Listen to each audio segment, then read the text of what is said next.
Want to install ChatGPT on your Windows computer without using a web browser?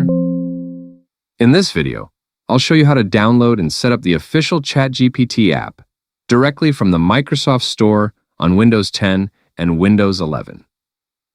Let's get started. First, click the Start menu on your computer and search for Microsoft Store.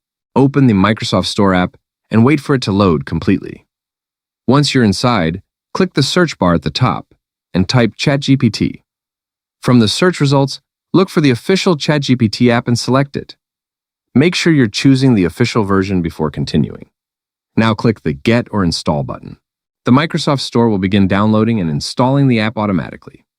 Depending on your internet speed, this should only take a minute or two. Once the installation is finished, you'll see an Open button. Click it to launch ChatGPT for the first time. When the app opens, sign in with your existing account. If you don't have one yet, you can create a new account directly from the sign-in screen.